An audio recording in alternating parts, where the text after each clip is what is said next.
Nagagawa mo bang ipaglaban ang isang pagmamahal na mali sa mata ng lipunan?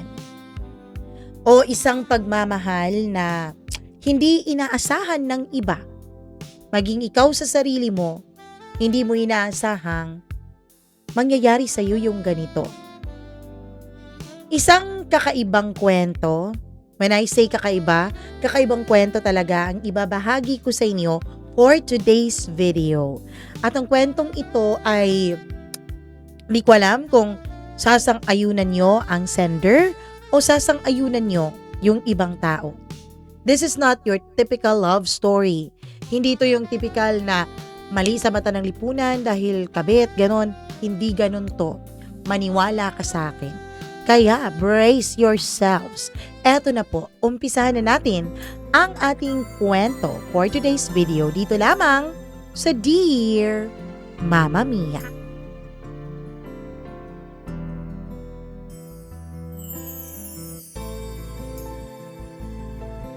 Mapaglaro ang tadhana. Yan ay hindi nalihim sa ating lahat. Ngunit may mga buhay na sadyang paborito yatang guluhin at paglaruan ng tadhana. At isa na ang buhay ko doon. Dear Mama Mia, hindi po madaling maulila. Hindi po madaling mag-isa. Mama Mia, 15 years old lang ako nung magkasabay na nawala ang mama at papa ko dahil sa isang malagim na aksidente sa bus na kanilang sinasakyan pauwi ng aming probinsya. Third year high school pa lang ako noon. Walang kalam-alam sa buhay. Sanay na merong mga magulang na laging nag-aalala, nag-aalaga at nag-aaruga sa kanya. Tapos, bigla silang mawawala. Mama Mia, wala din po kaming malapit na mga kamag-anak. Ako lang ang mag-isa noon sa Maynila. Hindi ako umuwi ng probinsya. Iniisip ko kasi, mahirap mabuhay doon. Lalo na kung hindi ko naman masyadong ka-close o kakilala ang mga kamag-anak ko doon. Kaya kahit mahirap, tinuloy ko po ang pag-aaral ko ng high school. Kahit nahihirapan ako, nagkayod po ako. Nagtatrabaho ako habang nag-aaral. Kung ano-anong trabaho ang pinasukan ko. Car wash girl, pati na rin paghuhugas ng mga pinggan sa mga karinderya, pati na rin pagbibenta ng mga basahan at kung ano-ano pa. Isa lang ang sigurado ako noon. Gusto kong maging successful. Gusto kong makapagtrabaho, pero kailangan ko munang makapagtapos ng high school. Naalala ko pa, Mama Mia, pagkatapos ng libing ng mga magulang ko, ang una ko pong ginawa ay ang iwan ng bahay na aming tinitirhan sa loob ng 15 taon. Sa Maynila po nagkakilala ang mga magulang ko. Sa Maynila na rin po ako ipinanganak. Pareho silang mga working citizen. May mga kanya-kanyang trabaho. Pero dahil sa hirap ng buhay, hindi namin afford na magkaroon ng sariling bahay. Kaya, nangungupahan lang kami noon. Pero nung mawala ang mga magulang ko, alam kong hindi ko nakakayanin ang upa doon, Mama Mia. Ang mga abuloy na binigay sa akin ng kanilang mga katrabaho at kaopisina, yun po ang ginamit ko para pampalibing sa kanila. Pati na rin ang tulong na mula sa iba naming mga kamag-anak. Mama Mia, yung natira, ginamit ko pong pang down payment sa isang bed space na inuupahan ko. Opo, Lumipat po ako. Nung una, ayaw pa nga akong palipatin nung magiging bago kong landlady. Dahil ano daw ang ibabayad ko sa kanya? Isa lang naman daw akong batang musmus pa. Pero nung pinakitaan ko siya ng pera at binigyan ko siya ng pang-6 na buwang upa, ay pumayag na rin siya. Mama Mia, meron namang kamag-anak ang mama ko na gusto akong isama dun sa probinsya pero ayoko. Alam ko kasi na mahirap ang buhay, mahirap makitira sa mga tao kahit pa kamag-anak mo ang mga ito. Gusto kong magsumikap na lang ng sarili ko. Mama Mia, napakahirap po.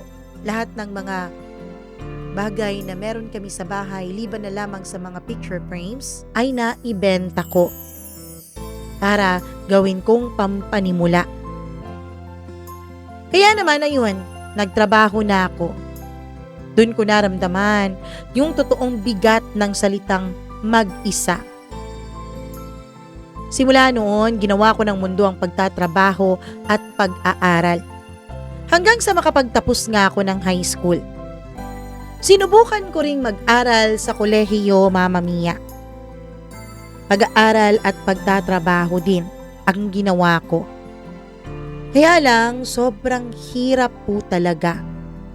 Ang hirap-hirap pagsabayin ang dalawang bagay na yon. Lalo pat nangangailangan yun ng oras.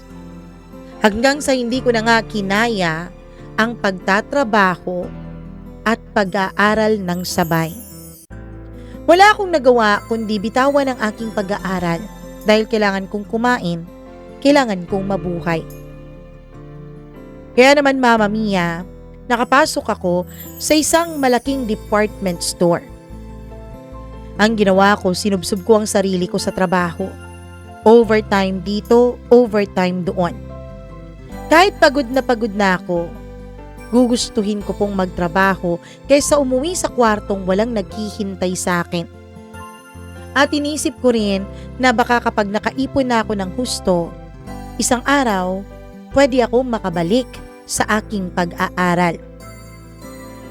Hanggang sa isang unexpected na araw, may lalaking pumasok sa department store ng pinagtatrabahuan ko. Matangkad, moreno ang balat, malinis ang gupit, at napakagwapo. Miss, pwedeng magtanong? Simple lang naman yun, Mama Mia. Simple lang din ang tanong niya. Tinanong niya sa akin kung saan nakalagay ang mga binibenta naming relong pambabae. Inisip ko, baka yun para sa girlfriend niya. Itinuro ko yun sa kanya.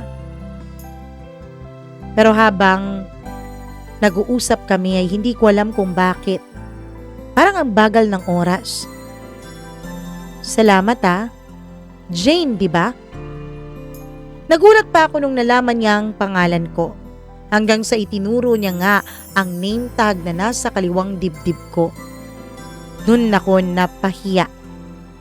Nameplate ko pala ang nabasa niya. Ako naman si Sandro.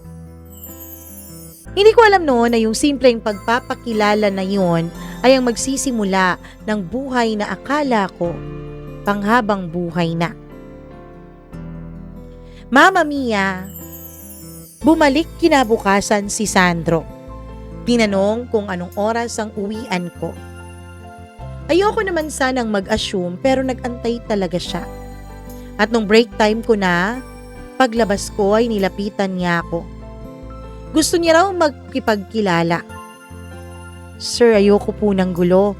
Baka po magalit sa akin yung asawa ninyo. Pasimple kong sabi. Naku, wala akong asawa.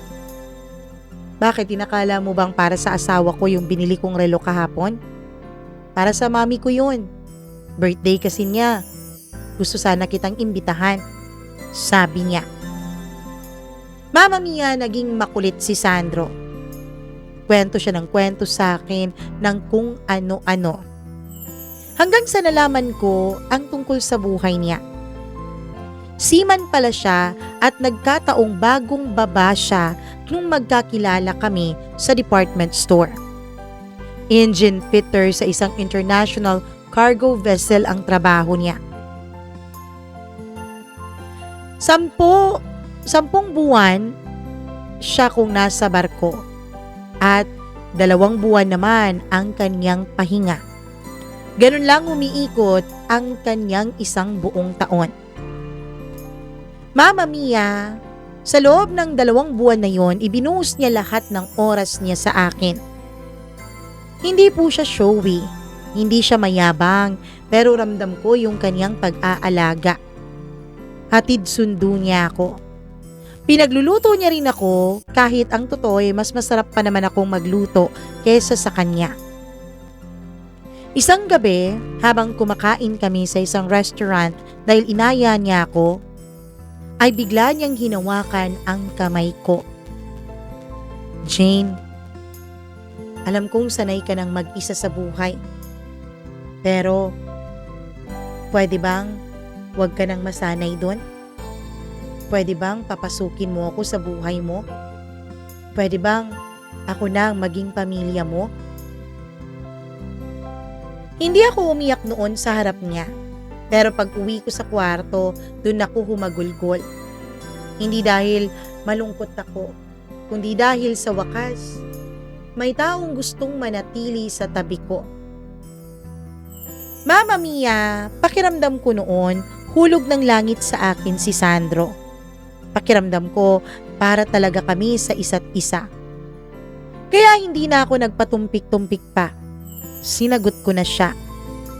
At noong bumalik na siya at sumampa na ulit ng barko, ay naging kaming 2 na. Kapag merong signal, lagi po niya talaga akong tinatawagan. Lagi niya akong kinakamusta. At Mama Mia, wala pang 1 taon, ay nag-propose na siya sa akin. Sa sunod na uwi niya, simpleng kasal ang idinaos naming 2. Civil wedding lang yon, kasi madalian. 2 ninong, 2 ninang, mga kaibigan niya sa barko. Wala akong kamag-anak na naimbitahan kasi lahat sila nasa probinsya. Pero sabi niya habang sinusukatan niya ako ng singsing, hindi bale kung wala ang mga kamag-anak mo. Nandito naman ang pamilya ko para sa atin. At kapag ikakasal na tayo sa simbahan, iimbitahin natin silang lahat. Papaluwasin natin sila dito sa Maynila. Mama Mia, napakasarap pakinggan ang mga ganong klaseng pangako. Sa unang pagkakataon sa buhay ko, sa loob ng halos 7 taon, hindi na ako ulila. 2 taon matapos ang kasal ay nabiyayaan kami ng mga anak. Opo, kada uwi ni Sandro ay may nagiging bunga kaming 2. Isang babae at isang lalaki ang aming anak. Ang aming anak na lalaki ay ang siyang panganay. Tuwing uuwi si Sandro galing barko, para siyang batang sabik na yakapin kaming mga anak niya. Siya ang nagpapaligo sa mga bata, siya nagtitimpla ng gatas, siya ang nagpapatulog. Sinasabi niya lagi na kung pwede lang, wag na akong sumakay ulit, gagawin ko, makasama ko lang kayo. Hindi ko alam, Mama Mia, na yung bawat pag-alis niya pala ay unti-unting lumalapit na pala ang huling pamamaalam namin sa isa't isa. 5 years na kaming kasal noon. 3 buwan siyang nakasakay noon. Normal lang. 3 buwan na siyang nasa barko. Sanay na ako. Video call dito, chat doon. Hanggang Mama Mia, hindi siya nagparamdam ng 1 araw. Sabi ko, baka walang signal. Naging 2 araw, naging 3 araw, naging 1 linggo na wala siyang paramdam sa akin. No signal daw, sabi ng agency nung puntahan ko. Hindi pa rin naman ako kinakabahan. Sanay na rin kasi ako na may mga pagkakataong ganon. Pero isang umaga, habang pinapakain ko ang aming mga anak, biglang may tumawag sa cellphone ko. Isang international number. Hello? Is this Mrs. Sandro de la Cruz? Biglang kinabahan ng dibdib ko. Yes. Why? May ilang segundong katahimikan. Tapos, narinig ko yung linyang sumira sa buong mundo ko at sa lahat ng mga pangarap ko. Ma'am, we regret to inform you. Your husband has passed away on board due to severe infection complications. Parang huminto ang mundo ko. Hindi ako nakasagot agad. Ma'am, are you still there? Nahulog ang kutsara ko sa sahig. Ma'am, the agency of your husband will contact you in a while. But for now, please be strong. Our condolences. Pagkatapos ng tawag na yun, ay naputol na. Ilang saglit pa ay may tumawag ulit sa akin. This time, numero na ng Pilipinas. At alam kong agency na ni Sandro yon. Ma'am, siguro sa ngayon, alam niyo na po ang balita tungkol sa inyong asawa. Anong nangyaring? Nanginginig kong tanong. Na-confine po siya sa ship clinic, pero lumala raw po yung infection niya at hindi sila makadaong. Hindi ko na narinig yung mga kasunod niyang sinabi kasi tuluyan na akong napaupo sa sahig habang sa harap ko kumakain lang ng tahimik ang mga anak ko. Hindi nila alam na wala na ang pinakamamahal nilang ama. At ako, biyuda na pala ako. 1 linggo bago na-repatriate ang katawan niya. Sa airport ko po siya sinalubong na nasa kabaong na. Hindi gaya dati. Sa airport ko siya sinasalubong at nagtatakbuhan kami palapit sa isa't isa. Pero ngayon, nasa kabaong na ang asawa ko. Hindi ako umiyak agad. Hinawakan ko yung kahon. Mahal, nakauwi ka na. Doon ako bumagsak. Doon ako napasigaw. Doon ko naramdaman ulit yung pakiramdam ng pagiging ulila. Mama Mia, naalala ko ulit yung panahon na sabay na nawala sa akin ang mga magulang ko. Ang sakit-sakit na sa pangalawang pagkakataon maglilibing ako ng mahal ko sa buhay. Sa lamay Mama Mia, may lalaking pumasok. Nakabarong, tahimik, nakayuko siya. Akala ko kaibigan lang ni Sandro sa barko. Pero nang lumapit siya sa kabaong at tumingala, napatigil ako sa aking paghinga. Para akong nakakita ng multo. Dahil kaharap ko, si Sandro. Parehong mukha, parehong mata, parehong tindig. Pero hindi siya si Sandro. Lumapit siya sa akin. Dahan-dahan. Hi. Ikaw ba si Jane? Tumango ako at nanginginig. Ako si Samuel. Kakambal ni Sandro. Mama Mia, nagulat ako. Alam ko may kapatid si Sandro. Kapatid na nasa kanyang tunay na ama. Hiwalay kasi ang mga magulang ni Sandro, Mama Mia. Ang sabi niya, 2 daw silang magkapatid. Yung isa nasa kanyang ama at siya naman ay nasa kanyang ina. Matagal na daw silang nagkawalay. Tapos, nagkaroon ng asawa ulit ang mama niya at nagkaroon siya ng mga kapatid dito. Alam kong matagal na silang hindi nagkikita. Hindi naman naikwento sa akin ni Sandro na kambal pala yung sinasabi niyang kapatid. Mama mia, hindi ko alam noon na ang lalaking kamukha ng asawa kong inilibing ko pa lang ay siya ring lalaking bubuhay muli sa puso kong nilibing ko kasama ng kabaong ng asawa ko. Pagkatapos ng libing, akala ko uuwi na rin agad si Samuel sa probinsya kung saan siya nakadistino. Pero isang gabi, habang inaayos ko ang mga papel ni Sandro sa sala, dahil may makukuha raw kami mula sa insurance, ay lumapit sa akin si Samuel. Pwede ba akong magstay muna dito? Kahit ilang linggo lang? Napatingin ako sa kanya. Hindi dahil sa tanong niya, kundi dahil sa boses niya. Oo nga, magkatulad sila ni Sandro. Pero magkaiba ang tono ng kanilang boses. Mas mababa at mas mabagal magsalita si Samuel. Pero may mga sandaling halos hindi ko maihiwalay si Sandro kay Samuel. Kasi mama mia, medyo pareho din ang boses nila. Sa tono lang talaga nagkakaiba. Bakit? Tanong ko.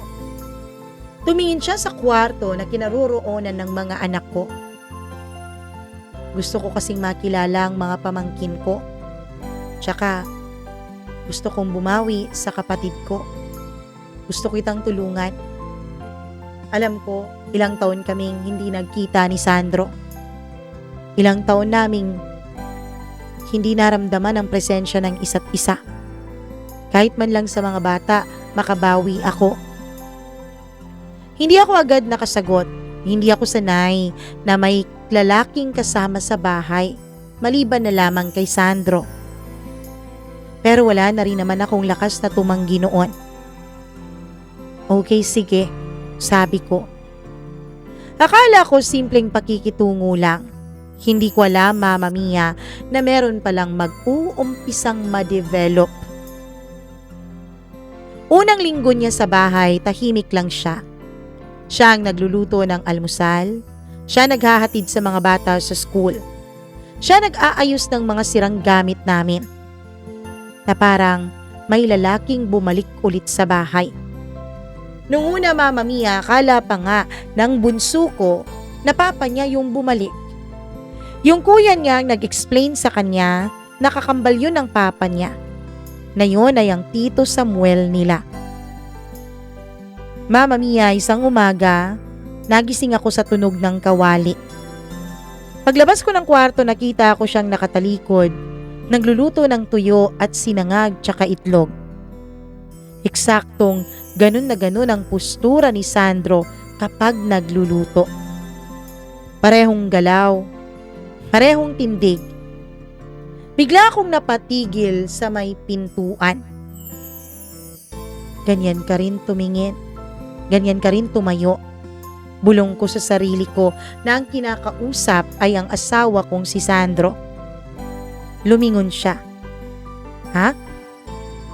Wala. Hindi ko sinabi na muntik ko na siyang matawag na mahal.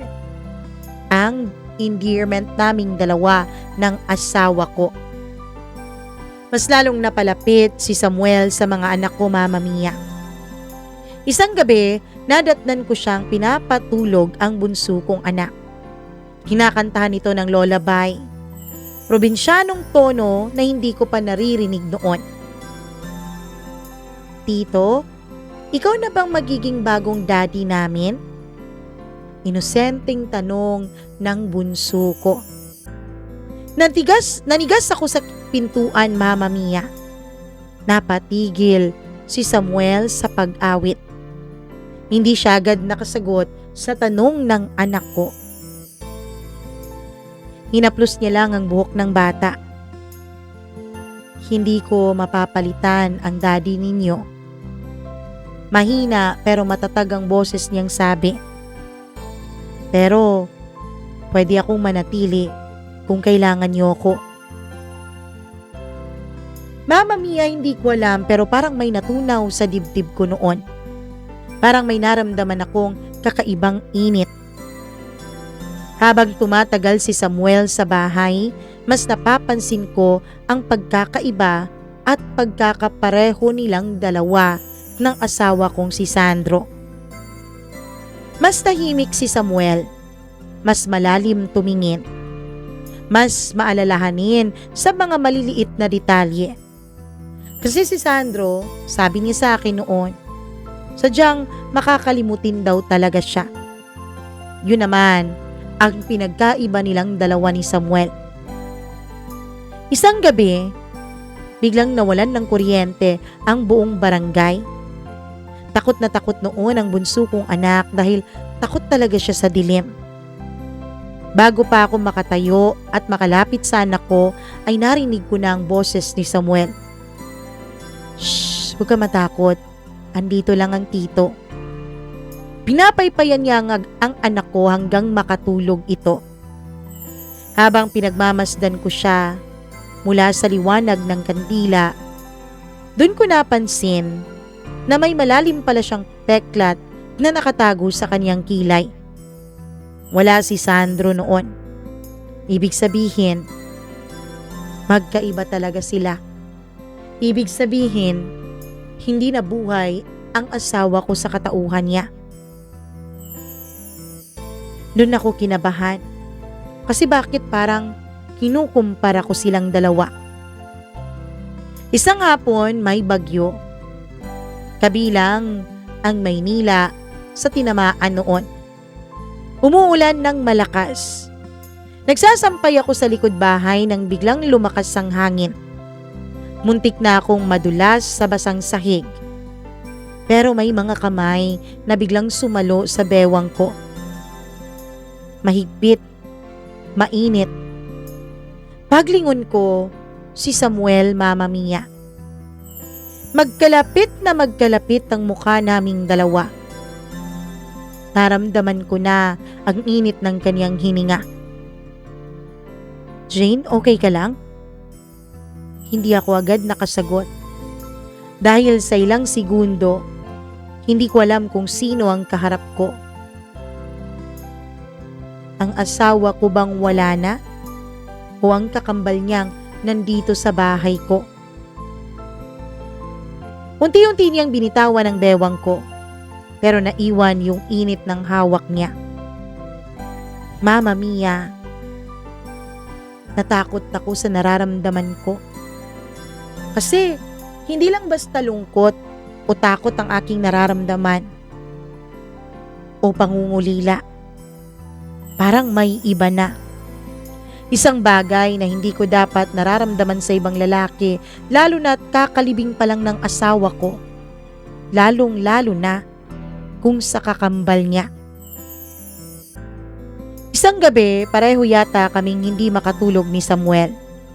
Naupo siya sa labas, sa may hagdan. Lumabas din ako para uminom ng tubig.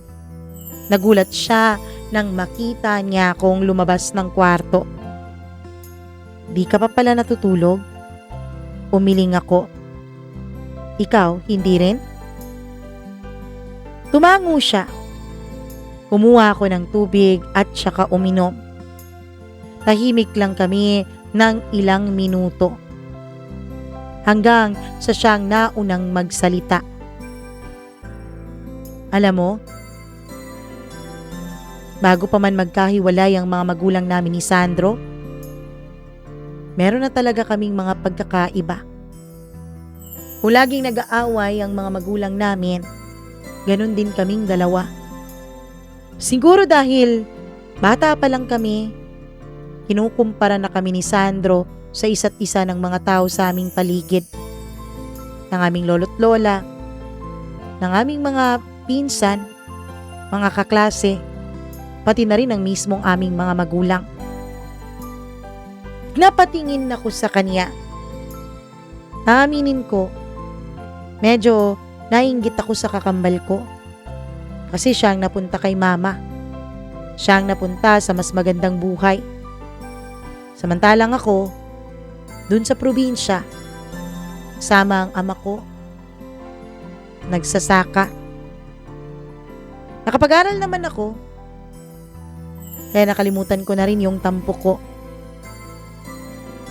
Hindi ko alam kung ano na ang kakambal ko habang lumalaki kami. Kasi nung mga bata pa kami, siya yung mas palabiro. Laging sinasabi sa amin, siya yung mas matalino, mas madiskarte, mas mahal ng tao. Kaya nga siguro siya ang pinili ng mama na makasama. Kasi alam niyang parehong-pareho silang dalawa ni Sandro. Ngumiti siya pero may lungkot. Pero nung nasa probinsya na ako, doon ko naisip na hindi pala laging nasa likod lang ako ng kakambal ko. Ngayon ko lang narinig na gano'n ang boses at tono niya. Ganun kalalim at ganun kaseryoso. Tapos, hindi na kami nagkita. Gusto ko sanang dumalaw dito. Sa totoo lang, nagkaroon kami ng koneksyon sa pamamagitan ng Facebook nung nakaraang taon lang. Sabik na ako makilala siya. Makilala kayong pamilya niya. Tapos bigla siyang namatay. Pakiramdam ko, kalahati din sa akin ang nawala. Bigla akong napaluha, Mama Mia. Kasi pareho pala kami. Pareho kaming may iniwang kalahati ng puso ng lalaking parehong mahalaga sa amin. Habang nagkukwento siya, hindi ko na malayang nakahawak na ako sa kamay niya. Hindi ko alam kung sino ang unang kumapit. Basta nang mapansin ko ay magkadikit na ang mga palad namin. Hindi niya agad binitawan ang palad ko at hindi ko rin naman binitawan agad ang palad niya. Hanggang sa sabay kaming natauhan, bigla akong tumayo. Sorry, hindi ako dapat. Pareho kaming napahiya. Pero simula noon, tila hindi na naging normal ang lahat. Doon ko yung nang inamin sa sarili ko, Mama Mia, na natatakot talaga ako. Hindi dahil kamukha niya si Sandro, kundi dahil kahit hindi ko pilitin, unti-unti ko na siyang nakikita. Hindi bilang kapatid o kakambal ng asawa ko, kundi bilang lalaking kaya ulit magpatibok ng puso ko na namatay kasabay ng pagkamatay ng aking asawa. Alam kong mali, Mama Mia. Mali sa mata ng mga tao. Dahil, 'di ba? Kamamatay lang ng asawa ko. Mali sa mata ng lipunan. Mali sa alaala ng asawa ko. At mas lalong mali sa mga mata ng pamilya niya. Pero Mama Mia, tila mas mali yata para sa akin. Mas mali para sa konsensya ko. Kasi kapag kasama ko si Samuel, sumasaya ako. Nakakalimutan ko ang pagkamatay ni Sandro. Mama Mia, pinalipas ko lang ang mga pangyayaring yon. Sinabi ko sa sarili ko na wala lang yon. Hanggang sa makahanap na ng trabaho si Samuel sa Maynila. Hindi ko alam na naghahanap pala siya ng trabaho. Walang pamilya si Samuel.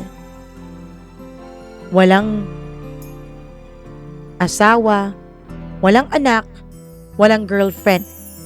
Yun ang alam ko. Ang alam ko rin, ang nandun sa probinsya ay ang ama niya, mga kapatid niya sa ama, pati na rin ang madrasta niya. Ang hindi ko alam, pagkatapos ng ilang buwan ng pananatili ni Samuel sa amin, ay makakaramdam pala ako ng kakaibang damdamin. Biyuda na ako may 2 anak.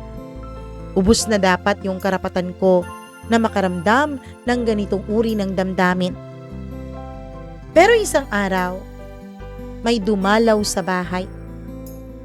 Isang babae, maputi, mahaba ang buhok, nakangiti habang kausap si Samuel sa may gate.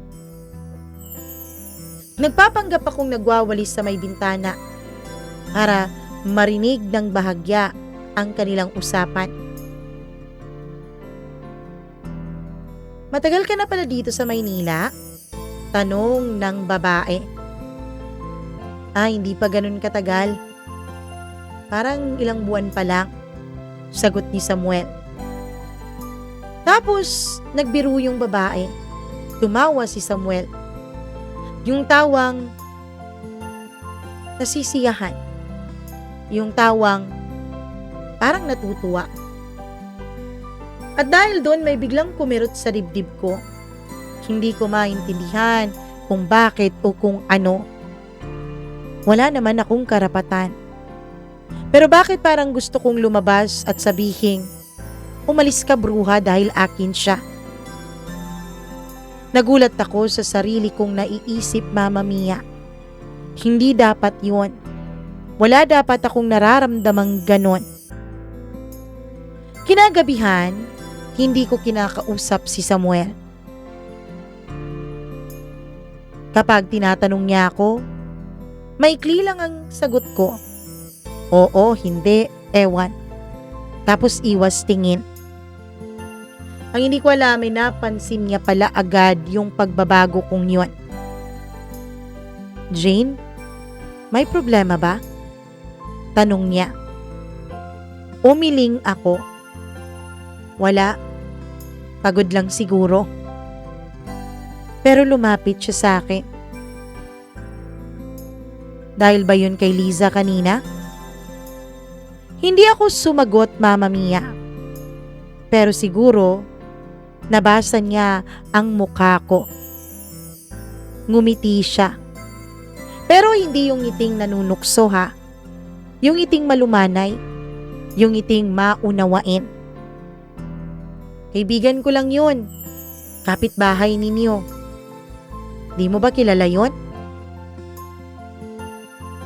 "Bumisita lang kasi hindi ko siya nabisita kahapon eh. May pinapatulong kasi siya tungkol dun sa trabaho niya."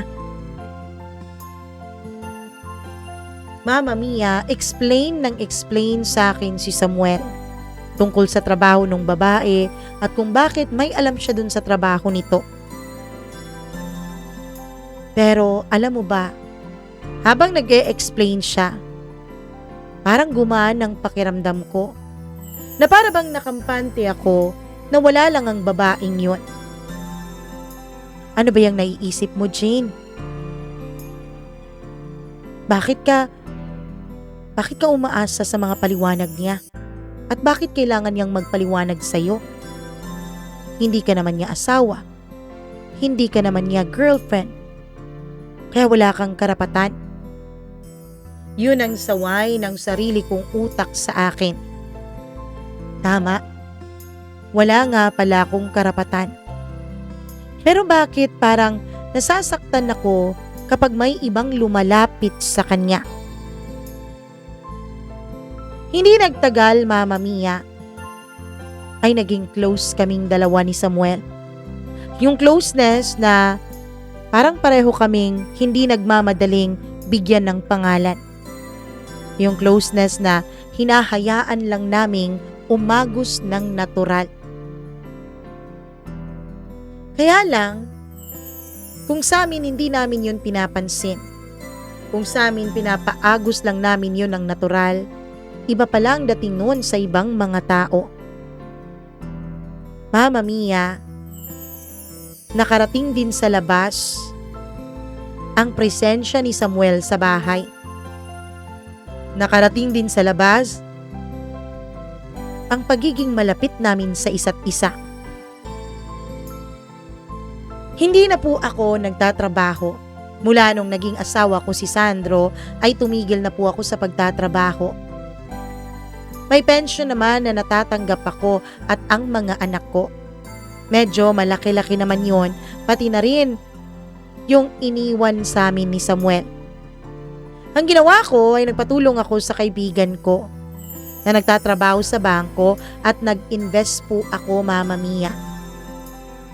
Kaya may tinatanggap akong pera. Kaya nasa bahay lang talaga ako.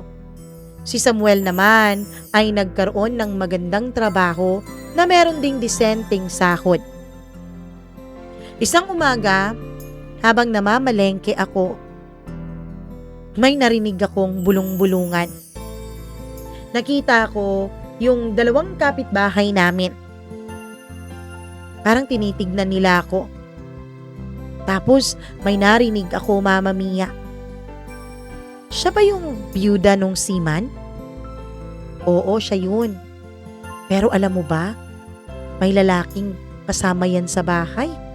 Ang tagal-tagal na mula nung mamatay ang asawa niya.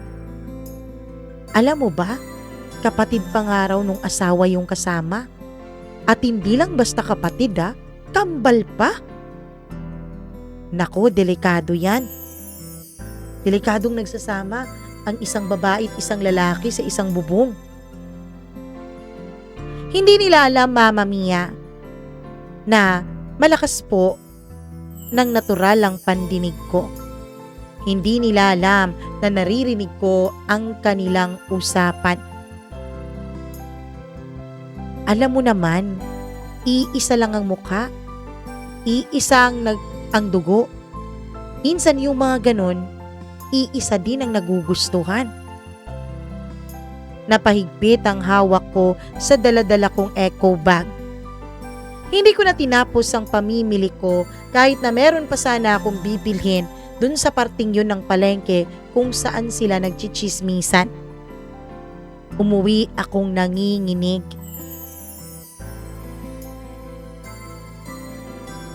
Mama Mia, nagulat ako pag uwi ko dahil nasa bahay na pala si Samuel. Nakita ko siyang nag-e-empake ng mga damit niya. Kinakabahan ako. Saan ka pupunta? May bagong branch na bubuksan dun sa probinsya. Dun muna ako i-assign.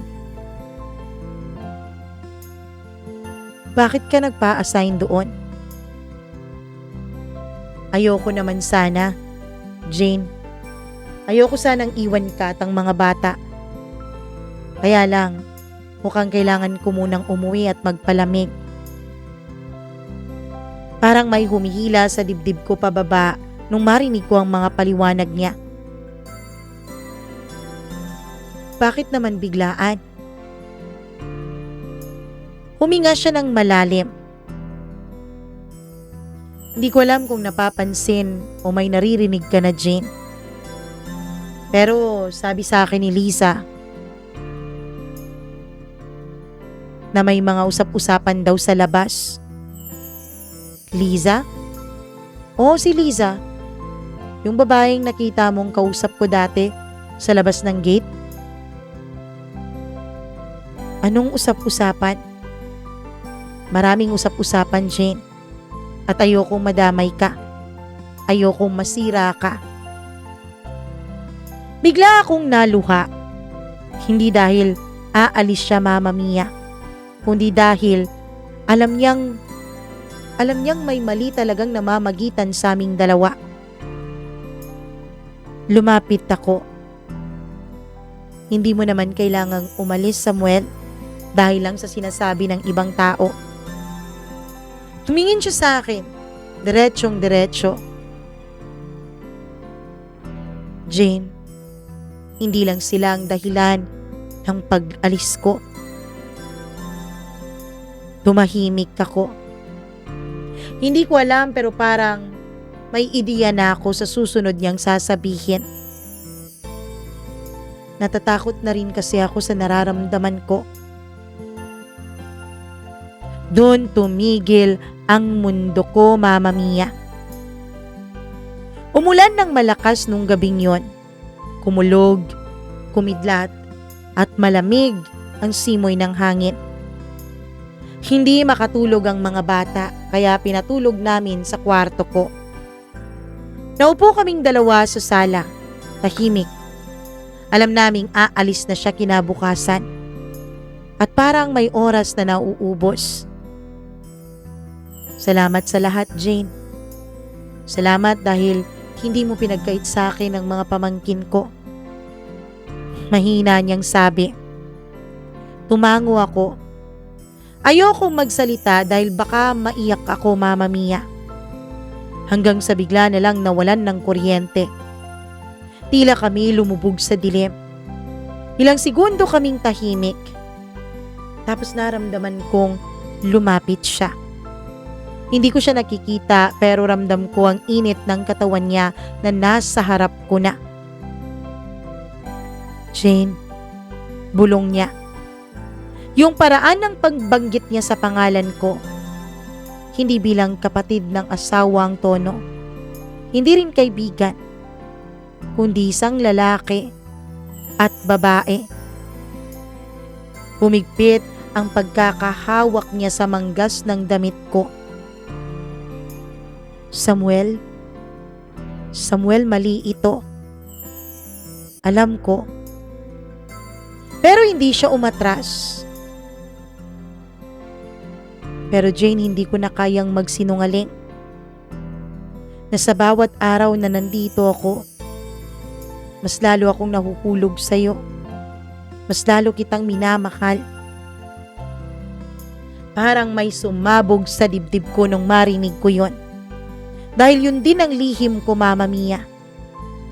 Tahimik akong umiiyak. Hindi pwede, Samuel. Kambal ka ng asawa ko. Lumapit siya. Mahal ko ang kapatid ko. Pero magkaiba kami, Jane. Naramdaman kong hinawakan niya ang pisngi ko. Dahan-dahan. Parang nagtatanong kung pwede. Dapat umatras ako, 'di ba? Dapat tumanggi ako. Pero sa halip na gawin ko yon, ay pumikit lamang ako. At dun niya ako hinalikan. Yung halik na dahan-dahan. Yung halik na nakakapanghina. Nanginginig. Na para bang pareho kaming may kinatatakutan. Pero totoong-totoo ang halik na yon. Mainit at buhay na buhay. At sa loob ng ilang segundong iyon, Mama Mia, naramdaman kong may pusong muling tumibok sa loob ko. Pero kasabay noon ay ang bigat ng konsensyang nararamdaman ko. Bigla akong napatras. Hindi to pwede. Umagulgul ako. Pinagtataksilan ko si Sandro. Napayuko siya. Hindi ko naman balak na palitan si Sandro, Jane. Pero patawarin mo ko.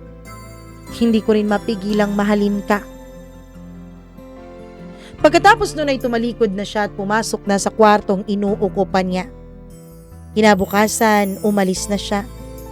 Walang yakap, walang halik, walang paalam na mahaba. Pero bago siya tuluyang sumakay ng bus, may iniwan siyang isang salita na hanggang ngayon ay nakaukit sa puso ko. Kung darating na ang araw na handa ka ng kalimutan, kung ano ang sasabihin ng mundo, babalik ako. At dun ko napagtanto, Mama Mia, hindi pa tapos ang kwento naming dalawa ni Samuel. Dun pa lang nagsisimula ang mas malaking laban. 6 na buwan. 6 na buwan ang lumipas. 6 na buwan siyang nawala. 6 na buwang walang salita, walang text, walang tawag, walang kahit na ano. At pinilit kong paniwalaan na mas mabuti yon. Na tama lang na umalis siya. Na dapat dun na natapos ang lahat sa aming dalawa. Pero sa loob ng 6 na buwang yon, mas lalo ko siyang namimiss kaysa sa inaasahan ko. Hindi lang bilang tito ng mga anak ko, kundi bilang lalaking naging sandalan ko sa pinakamadilim na buhay na bahagi ng buhay ko. Isang hapon, habang nagsasampay ako ng mga damit sa likod bahay ay may kumatok sa gate. Paglabas ko ay napatigil ang hininga ko. Si Samuel. Hindi ako nakapagsalita. Siya rin naman ay ganon. Hanggang sa siya na ang naunang magsalita. Pwede ba akong pumasok? Parang bumalik lahat ng alaala sa iisang iglap. Yung halik na pinagsaluhan namin sa isang gabing maulan. Yung pag-alis niya. Tumango lamang ako. Sa sala, tahimik kaming nag-uusap. Bakit ka bumabalik? Tanong ko. Hindi na siya nagpaligoy-ligoy pa. Hindi ko kinaya, Jane. Akala ko kaya kong kalimutan tong nararamdaman ko, pero mas lalong lumalala. Napayuko ako kasi pareho kami ng damdamin. Hindi ako bumalik, Jane, para guluhin ka. Bumalik ako para malaman kung may nararamdaman ka rin ba. Mahigit 1 taon na rin naman mula nung mamatay si Sandro, 'di ba? Hindi ako nakasagot. Pero siguro nakita niya sa mga mata ko dahil tumango siya na para bang naiintindihan niya. Hindi dapat mangyari, hindi dapat plano. Hindi namin sinasadya pero nangyari. Sa gabing yun, tulog na ang mga bata. Nag-uusap lang kami sa sala tungkol sa plano niyang bumalik ng Maynila permanently at dito na ulit magpa-assign. Hanggang sa napunta na naman sa damdamin ng aming usapan. Jane, hindi ko na kayang malayo sa'yo. Humigpit ang hawak niya sa kamay ko. Hindi niya inaalis. Mahal kita. Diretso niyang sabi na parang walang takot. At sa pagkakataong yun, pinili ko na ring maging totoo. Mahal din kita. Halos pabulong kong sabi. Parang nabunutan siya ng tinik. Lumapit siya sa akin at hinawakan ang pisngi ko. Mas matagal na halik ang sumunod kaysa sa dati naming pinagsaluhan. Mas sigurado ang halik na ito. Mas may pag-amin. Pero sa gitna ng sandaling yun, may narinig kaming boses. Mommy? Parang binuhusan kaming dalawa ng malamig na tubig. Paglingon ko, nandun ang panganay kong anak sa may hagdan. Yung anak kong lalaki. Kinitigan niya kami. Litong-lito. Bakit ka hinahalikan ni Tito? Parang nadurog ang puso ko sa hiya, sa guilt, sa takot. Hindi ako makasagot. Si Samuel naman ay lumayo agad. Anak, sabi ko, napapalapit sa kanya pero umatras yung bata. Masama yun, 'di ba? Dapat si Daddy lang humahalik sa'yo. Hindi ko napigilang umiyak dahil sa mata ng anak ko, nagiging mali ako. Akala ko dun na ang pinakamasakit pero hindi pa pala. Makalipas lang ang 1 linggo, dumating ang mama ni Samuel at Sandro. Kasama niya ang mga kapatid ni Sandro sa ina. Nalaman nila. Hindi ko alam kung paano. Pinaupo nila ako sa sala para bang iniimbestigahan. Jane, totoo bang may relasyon kayong dalawa ni Samuel? Diretsyong tanong niya sa akin. Hindi ako nakapagsinungaling. Tumango ako. Umiiyak. Parang may sumabog. Walang hiya ka? Sigaw niya. Kambal ng asawa mo? Ano? Nung pinaglalamayan mo pa lang ang anak ko nun, tinutukso-tukso mo na ang sarili mo sa kapatid niya? Parang kutsilyo ang bawat salita. Biglang dumating naman si Samuel at saktong narinig niya ang mga sinabi nila. Ako ang unang nagmahal sa kanya, ma. Pero sinampal siya ng mama niya. Trinaydor mo ang kapatid mo, Samuel. Tahimik lang akong umiiyak. Hindi dahil gusto kong ipagtanggol ang sarili ko, kundi dahil alam kong sa mata nila, wala akong silbi. Immoral akong babae at kasalanan ng ginagawa ko.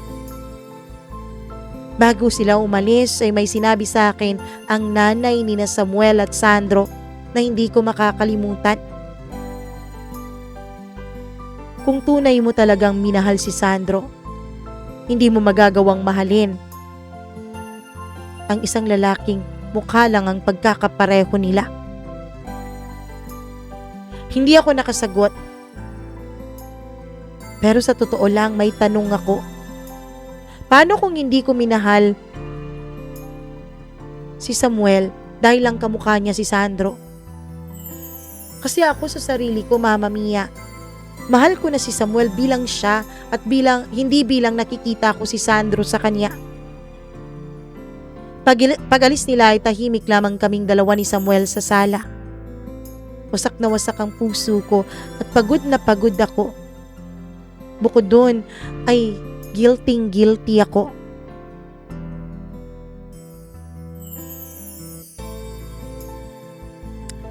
Maiintindihan kita, Jane. Kung pipiliin mong iwan ako, tatanggapin ko yon. Napayak ako lalo, Mama Mia. Hindi ko alam kung may pagpipilian ba ako. Bawal na pag-ibig o pamilya ng lalaking minsan nagligtas sa akin sa pagiging mag-isa. Hindi ko alam noon kung alin ang mas tama at alin ang mas makasarili. Matapos ang paghatol sa akin ng pamilya ni Sandro, hindi na ako nakatulog ng maayos. Bawat sulok ng bahay ay may alaala. Bawat tingin ko kay Samuel may kasamang guilt. Isang gabi, kinausap ko si Samuel sa kusina habang natutulog na ang mga anak ko. Samuel, kailangan muna nating itigil to. Nahimik lamang siya. Hindi nagtanong. Parang hinahanda niya lang ang sarili niya sa mga sasabihin ko. Hindi dahil hindi kita mahal. Mahal kita, Samuel. Hindi bilang kakambal ni Sandro, kundi mahal kita. Kaya lang, hindi ko kayang harapin ang lahat ng galit sa paligid natin. At lalong hindi ko kayang madamay ang mga anak ko sa gulo. Dahan-dahan siyang tumango. Masakit, pero mahinahon. Kung yan ang magpapagaan sa loob mo, lalayo muna ako. Doon ako lalong nasaktan, Mama Mia. Kasi kahit kailan, hindi niya ako pinilit. Hindi niya ako inangkin. Palagi niya akong hinahayaang pumili. Palagi niyang nirerespeto ang bawat desisyong ginagawa ko. At dahil doon, mas lalo kong minamahal si Samuel, Mama Mia. Yung ikalawa niyang pag-alis ay hindi na kasing bigat ng una. Dahil mas mabigat na. Kasi ngayon, Mama Mia, alam naming pareho na may pag-ibig nang naiwan sa pagitan naming dalawa. Paglabas niya ng gate, hindi ko na napigilan ang sarili ko. Samuel, tawag ko. Lumingon siya. Umiyak na ako. Mahal kita? Mahal kita, pero hindi pa ngayon ang tamang panahon sa ating dalawa. Ngumiti siya. Mapait ang kanyang ngiti. Maghihintay ako, Jane, kahit gaano pa katagal. Mama Mia, ang akala ko pag nawala na si Samuel, babalik na sa normal ang lahat. Pero hindi pala. Parang laging may kulang sa bahay. Mas tahimik, mas mabigat.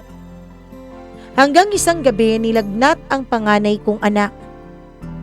Akala ko simpleng trangkaso lang. Pero hindi bumababa ang lagnat niya kahit ilang araw na. Dinala ko na sa ospital at doon ang sabi ng doktor, kailangan niyang ma-confine dahil may severe pneumonia yung bata. Parang gumuho ulit ang mundo ko. Mag-isa na naman ako sa laban na ito. Walang asawa, walang kapatid, walang karamay. Sa ikatlong gabi na nasa ospital kami, ay may kumatok sa pinto ng kwarto. Pagbukas ko, ay si Samuel. Hindi ko alam kung paano niya nalaman. Wala na rin akong lakas nung mga panahon na yun para magtanong. Lumapit lang siya agad sa kama ng anak ko. Hinawakan niya ang kamay ng bata. Lalaban ka ha, lalaki ka pa. Tuturuan pa kitang mag-self-defense. Doon ako naupo at umiyak. Hindi dahil mahina ako, kundi dahil sa wakas, may makakapitan na ako. Hindi na ako mag-iisa. Siya ang nagbantay kapag inaantok na ako, Mama Mia. Siya rin ang lumalabas para bumili ng gamot na mga wala sa ospital. Siya ang kumakausap sa doktor. Parang may asawa ulit ako. Parang may partner ulit ako at may kasama ulit ako sa laban ng buhay. Pero ngayon, mas malinaw sa akin na hindi siya substitute ni Sandro. Siya si Samuel. Hindi lang kakambal ni Sandro. Ibang lalaki. Ibang pag-ibig. Isang gabi sa hospital corridor ay nag-usap kaming dalawa ni Samuel. Tahimik kaming nag-uusap. Pagod.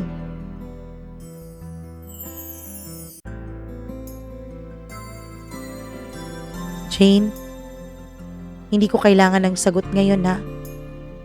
Sabi niya sa akin habang nakatingin sa kinaroroonan ng kwarto ng anak ko. Gusto ko lang malaman kung mas matapang ka na ba ngayon para sa ating dalawa. Hindi ako umiwas, Mama Mia. Hindi na ako natakot. Dahil sa mga sandaling ito ay nakita ko na kung paano niya mahalin ang mga anak ko. Kung mawala man sa mga anak ko, yung lola nila, yung mga tito-tita nila, na half-brother ni na Samuel at Sandro, sigurado naman akong may isang Samuel na mamahalin sila ng totoo. Nakita ko kung paano niya ako alagaan, kung paano niya ako igalang, at kung paano niya rin igalang ang alaala ng kapatid niya. Doon ko na-realize na hindi kasalanang magmahal ulit. Doon ko na-realize na ang pagiging mag-asawa, di ba sabi nga, till death do us part. At nung namatay na nga si Sandro, may kalayaan na ulit akong magmahal ng panibago. Huminga ako ng malalim, tapos nagsalita. Kung sasabihin ko sa iyong handa na ako ngayon, Samuel, handa na akong ipaglaban ka. Dahan-dahan siyang napalingon, parang hindi makapaniwala. Lumapit siya sa akin at hinawakan ng kamay ko. Samuel, hindi kita minahal dahil kamukhang kamukha mo si Sandro. Minahal kita dahil ikaw si Samuel. Umiiyak na ako. Doon din siya unang umiyak sa harap ko. Hindi maingay, kundi tahimik lang, pero ramdam ko kung gaano kalalim ang emosyon. Mama Mia, nung nakalabas na ang anak ko sa ospital, ay pareho kaming apat na umuwi sa bahay. Makalipas ang ilang araw ay kinausap namin ng mga anak ko. Anak, may gusto sana kaming sabihin ng Tito Samuel ninyo, sabi ko. Tahimik silang nakikinig. Si Tito Samuel, mahal na mahal niya kayo. Napatingin sila sa kanya. at mahal ko rin siya. Tahimik ng ilang segundo na para bang iniintindi pa ng mga anak ko yung sinasabi ko. Hanggang sa yung bunso ang unang nagsalita. Siya na bang magiging daddy namin? Napaiyak ako, Mama Mia. Sumagot si Samuel na nakaluhod sa harap ng mga bata. Kailanman hindi ko papalitan ng daddy ninyo. Hinawakan niya ang kamay ng dalawa. Pero pwede akong magmahal sa inyo tulad ng pagmamahal niya.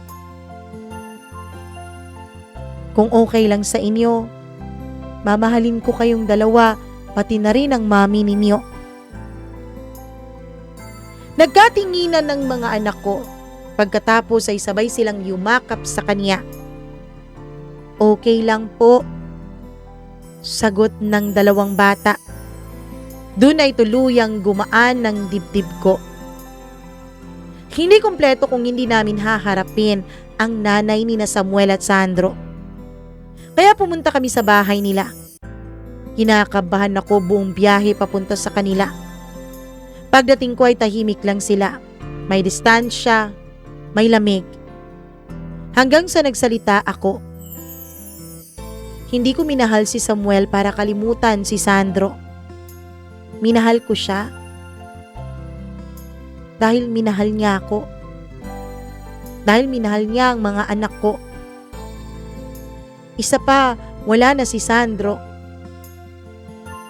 Tapos na ang kabanata naming dalawa. Siguro naman po, hindi kasalanan kung magmahal ako ng iba. Nagkataon lang talaga na si Samuel yon. Tumahimik silang lahat. Hindi nagsalita. Hindi kami pinansin. Kaya ang ginawa ko ay nagpaalam na lang kaming dalawa, Mama Mia. Pagkatapos noon ay umuwi kami sa amin. Mama Mia, 6 na buwan pang lumipas at ikinasal kami ni Samuel. Ngayon, 5 taon na kaming nagsasama. Ang mga anak ko na lang ang may pension mula kay Sandro dahil nagpakasal ako. Mama Mia, simple lang ang pagsasama namin ni Samuel. Meron siyang trabaho na may disenteng sahod, samantalang ako, ayun pa rin. Yung mga investment pa rin ang pinagkakaabalahan ko na lumalago na sa ngayon. Malaki na rin ang mga anak ko kay Sandro. May 2 anak na rin kami ni Samuel na sarili namin at kambal yun. Mama Mia, maraming salamat at naway naintindihan ninyo ang mga naging choices ko dito sa kwento ko. Naway meron po ako mga na-inspire na mga tagapakinig ninyo para mag-share din sila ng sarili nilang karanasan. Maraming salamat po. Maliman sa paningin ng mundo at sa paningin ng iba. Para sa aming dalawa ni Samuel, nama ang aming pagmamahalan. Lubos na nagmamahal, Jane.